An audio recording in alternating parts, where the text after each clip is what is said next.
নাজিলের ধারাবাহিকতায় সূরা ইউনুস ৫১তম সূরা। এর আগে সূরা বনী ইসরাইল ও পরে সূরা হুদ নাজিল হয়েছে। বর্তমান কুরআন মাজিদের বিন্যাস অনুযায়ী এটি ১০ম সূরা। এর আগে আছে সূরা তওবা ও পরে সূরা হুদ। এক নজরে ইউনুস মাক্কি যুগের শেষ দিকে নাজিল। সূরা নং ১০, আয়াত ১০৯, মাক্কি। নামের রহস্য, এ সূরার ৯৮ নং আয়াতে ইউনুস আলাইহিস সালামের ঘটনা জায়গা পেয়েছে। সেখান থেকেই সূরার নাম হয়েছে ইউনুস। ইউনুস আলাইহিস সালাম বাস করতেন ইরাকের নিনাওয়া শহরে। তাঁকে জুন নুন বলে ডাকা হতো। জুন নুন মানে মাছওয়ালা, কারণ কয়েকদিন তিনি মাছের পেটে ছিলেন। মেজর থিম ০১, আল্লাহ তাআলার পরিচয়, তাঁর সৃষ্টির বিস্ময়কর নিদর্শনসমূহ। ০২, আল্লাহ তাআলার শাস্তি নীতি, দুনিয়ার বাস্তবতা। ০৩, আল্লাহর অলি কারা, তাঁদের পরিচয়, অতীত নবীদের ঘটনা ও শিক্ষা। ভীষণ রকম বেড়ে গেছে। রাসূলের নামে ওরা নানা ধরনের প্রোপাগান্ডা চালাতে লাগল। সূরাটি শুরুই হয়েছে মুশরিকদের অবাক হওয়াকে কটাক্ষ করে। মানুষকে রাসূল হিসেবে আল্লাহ দুনিয়াতে পাঠিয়েছেন, এতে তারা ভারী অবাক। এছাড়া তারা নবীজিকে জাদুকর বলে। এর আগে তো আরও কত কিছু বলেছে। অর্থাৎ কোনোভাবেই তারা নবীজির রিসালাতের ওপর ঈমান আনবে না। আল্লাহ তাআলা এই সূরার মাধ্যমে তাদেরকে উপদেশ দিলেন। তাদের বোঝার সুবিধার্থে নানা যুক্তি তুলে ধরলেন, দিলেন মুশরিকদের বিস্ময়ের জবাব।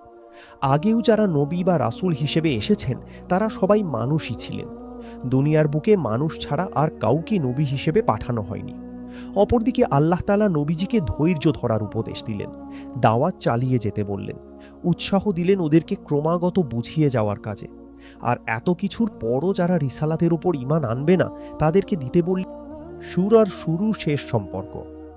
সূরাটি শুরু হয়েছে ওহীর আলোচনা দিয়ে। এটা কি লোকদের কাছে একটা আশ্চর্যের বিষয় যে আমি তাদেরই একজনের কাছে এ নির্দেশনা দিয়ে ওহী পাঠিয়েছি? আর শেষও হয়েছে ওহী সম্পর্কিত আলোচনা দিয়েই। তোমার কাছে যে ওহী পাঠানো হয় তুমি সেটা অনুসরণ করো আর ধৈর্য ধরো, যতক্ষণ না আল্লাহ ফায়সালা করে দিচ্ছেন। তিনিই সর্বোত্তম ফায়সালাকারী। অন্য সূরার সঙ্গে সম্পর্ক, এ সূরার আগে রয়েছে সূরা তাওবা, যা শেষ হয়েছে রাসূল সম্পর্কে বর্ণনা দিয়ে। তোমাদের কাছে তোমাদের মধ্য থেকেই একজন রাসূল এসেছেন। আর এই সূরাটিও শুরু হয়েছে রাসূল প্রসঙ্গেই। এটা কি লোকদের কাছে একটা আশ্চর্যের বিষয় যে আমি তাদেরই একজনের কাছে এই নির্দেশনা দিয়ে ওহী পাঠিয়েছি? সেগমেন্ট, শুরুর অংশে আল্লাহ শুনিয়েছেন মানুষকে তার ওহীর শাশ্বত বাণী। ওহীর বৈশিষ্ট্যই হল মানুষের ভেতর চিন্তাবোধকে জাগ্রত করা। সূরার মাঝের অংশে সেটারই প্রতিফলন দেখা যায়। চিন্তা মাত্রই সংক্রামক, মানে মানুষ তার চিন্তাভাবনাকে ছড়িয়ে দিতে চায় অন্যের মাঝে।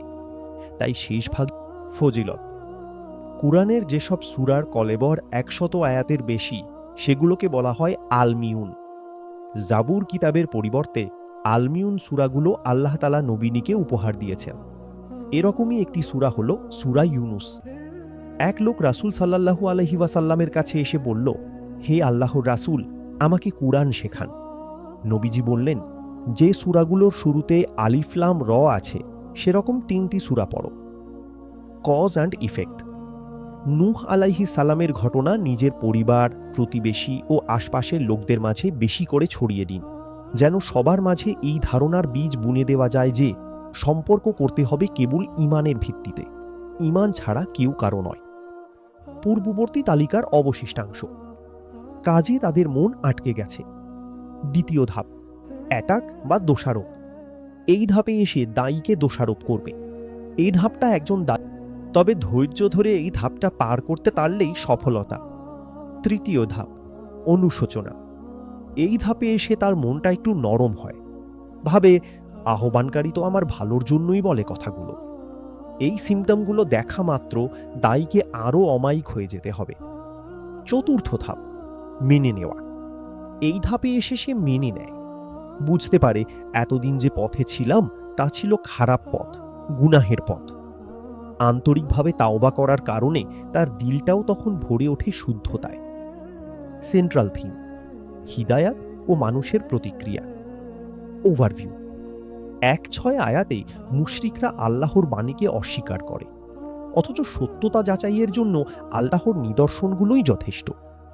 7-14 আয়াতে ঈমানদার ও বেঈমানদের জন্য আছে ভিন্ন ভিন্ন প্রতিদান, তবে বেঈমানদেরকে আল্লাহ সাথে সাথে ধ্বংস করেন না। 15-24 আয়াতে মুশরিকরা কুরআনে পরিবর্তন আনার বায়না ধরে। ক্ষণস্থায়ী দুনিয়ার প্রতি মানুষের ভীষণ আসক্তি এমন বায়নার কারণ। 25-36 আয়াতে আল্লাহর আনুগত্য ও পরকালে বিশ্বাস হলো মানুষের সহজাত প্রবৃত্তি। 37-56 আয়াতে কুরআনের বিরুদ্ধে মুশরিকদের অভিযোগ খণ্ডন ও তাদের প্রতি চ্যালেঞ্জ, তারা ইহকাল ও পরকালে ক্ষতিগ্রস্ত হবে। 57-70 আয়াতে কোনো কিছুকে বৈধ বা অবৈধ বলার ইখতিয়ার একমাত্র আল্লাহর। আর 71-78 আয়াতে নিজ জাতির প্রতি নূহ আলাইসাল্লামের চ্যালেঞ্জ।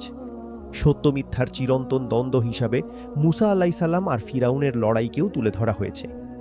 79-87 আয়াতে মুসা আলাইসাল্লামের বিপক্ষে ফিরাউনের জাদুকরের দল। এছাড়া সর্বাবস্থায় আল্লাহর ওপর ভরসা করার ফায়দাও বর্ণিত হয়েছে। 88-93 আয়াতে মুসা আলাইসাল্লামের দোয়া ও জালিম ফিরাউনের কবল থেকে বনী ইসরাইলের মুক্তি। 94-109 আয়াতে তওবা করাই ইউনুস আলাইসাল্লামের জাতি ক্ষমা পেয়েছিল, বাকি সব অবাধ্য জাতি ধ্বংস হয়ে গেছে, সুতরাং ওহীর অনুসরণ করতে হবে। Case study. ইউনুস আলাইসাল্লাম তার জাতিকে দাওয়াত দিলেন, কিন্তু লোকজন তার কথায় সাড়া দিল না। তা দেখে মনক্ষুণ্ণ হলেন ইউনুস আলাইসাল্লাম। সিদ্ধান্ত নিলেন অহংকারী জাতিটিকে ত্যাগ করার।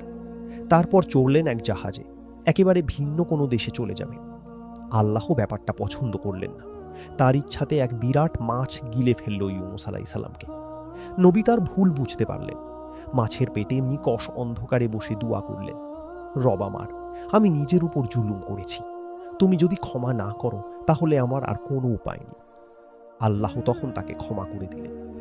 ইউনুস আলাইসাল্লামের এই ঘটনা প্রত্যেক দায়ী তো বটেই, প্রত্যেক মুসলিমের জন্য একটা রিমাইন্ডার। সেটা হলো দাওয়াতের কাজ করতে গিয়ে আশা হারানো যাবে না। শুরুতে মানতে না চাইলেও বারবার বোঝাতে থাকবে। রিফ্লেকশনস। ইউনুস আলাইহিস সালামের জাতির নাম ছিল নিনাওয়া।